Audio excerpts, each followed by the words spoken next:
Assalamualaikum warahmatullahi wabarakatuh. Pemirsa, ya apa kabar? Sehat semuanya ya. Mudah-mudahan kita semuanya selalu sehat dan kuat, rezeki lancar. Amin amin ya rabbal alamin. Begini pemirsa, ini kan lagi viral tentang pernyataan Bapak Presiden Prabowo Subianto yang bertekad untuk memberantas korupsi, mulai dari cara halus sampai dengan cara yang sangat tegas. Yang paling viral itu cara halusnya, yaitu mau memaafkan koruptor pemirsa. Koruptor yang bertobat dan mau mengembalikan uangnya yang dihasil korupsi itu. Tentu saja ini banyak sekali yang mengkritik pernyataan beliau, termasuk Bapak Mahfud MD.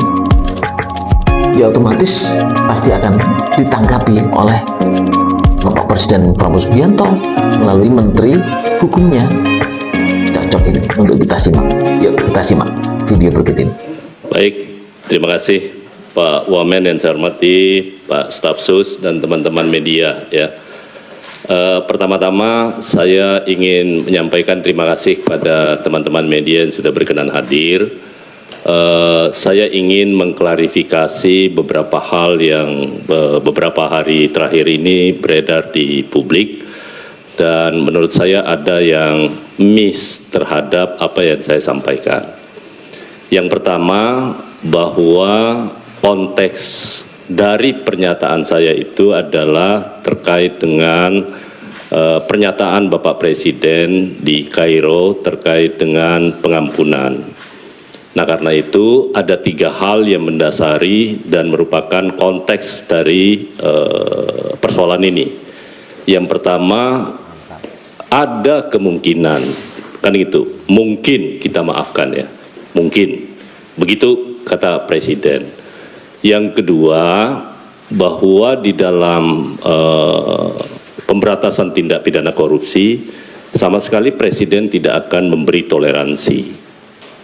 Ya, tidak akan memberi toleransi. Yang ketiga, kalaupun akan ada pengampunan, setelahnya akan diikuti dengan proses penegakan hukum yang sangat keras.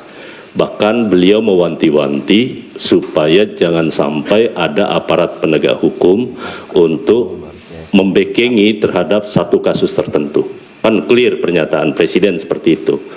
Karena itu teman-teman semua, bahwa terhadap konteks itu kan kemudian akhirnya menjadi sebuah berita yang sangat viral. Bahkan ada yang menyatakan kalau Presiden mengampuni koruptor, Presiden bisa dijerat dengan pasal 55 KUH pidana. Atas dasar itulah kemudian saya sampaikan bahwa ada pihak yang menyatakan seperti itu mungkin lupa terkait dengan hak konstitusional Bapak Presiden yang diberikan oleh Undang-Undang Dasar, di mana pasal 14 daripada Undang-Undang Dasar kita memberi hak amnesti, abolisi, ataupun grasi dan rehabilitasi kepada Bapak Presiden untuk semua jenis tindak pidana. Nah, apakah nanti ke depannya proses ini akan ditempuh? Belum ada keputusan sama sekali. Itu baru wacana yang dilontarkan. Bahwa wacana untuk memaafkan koruptor itu kan bukan perkara baru. Itu sudah lama. Bahkan oleh Prof. Mahfud juga disebut. Beliau pada saat menjabat sebagai Menteri Kehakiman, beliau sampaikan pernah mengusulkan itu dengan menempuh beberapa cara. Bahkan beliau menyatakan bisa mencontoh apa yang dilakukan oleh Latvia kalau tidak salah ya, dan juga Afrika Selatan. Artinya waktu itu menurut Prof. Mahfud itu tidak ada yang berani. Nah, karena itu teman-teman semua, saya ingin menyampaikan bahwa urusan amnesti ataupun pengampunan maksud saya, di dalam hukum pidana kita sudah mengenal itu dalam praktek ya. Satu, untuk tindak pidana korupsi kan sudah ada restoratif justice yang sudah diterapkan di beberapa aparat penegak hukum, tergantung jumlah kerugian negaranya. Karena kalau semuanya diterapkan, kalau kerugian negara hanya 50 juta, 100 juta, Padahal biaya untuk penanganan perkaranya kan jauh lebih besar dibandingkan dengan korupsinya yang sedikit. Itu satu. Nah, yang kedua yang ingin saya luruskan adalah menyangkut soal denda damai. Yang saya maksudkan itu adalah mengcompare, karena undang-undang tindak pidana korupsi ataupun juga undang-undang kejaksaan khusus kepada tindak pidana ekonomi, dua-duanya itu adalah tindak pidana yang merugikan keuangan negara, merugikan perekonomian negara. Karena itu ada ruangnya yang diberikan, dan ini bukan barang baru terkait dengan proses pengampunan, karena kita sudah pernah melakukan 2 kali tax amnesty. Kan negara memberi pengampunan. Kemudian di dalam Undang-Undang Cipta Kerja juga ada yang terkait namanya denda keterlanjuran untuk tindak pidana di bidang kehutanan yang itu dimungkinkan untuk dilakukan sebuah proses penyelesaian di luar pengadilan. Nah, karena itu hanya compare bahwa ada aturan yang mengatur, tetapi bukan berarti Presiden akan menempuh itu, sama sekali tidak. Karena bukan domain Presiden kalau menyangkut soal denda damai tadi. Itu adalah kewenangan yang diberikan kepada Jaksa Agung, ya. Tetapi sekali lagi untuk tindak pidana korupsi itu hanya sebagai pembanding bahwa ada aturan yang mengatur soal itu.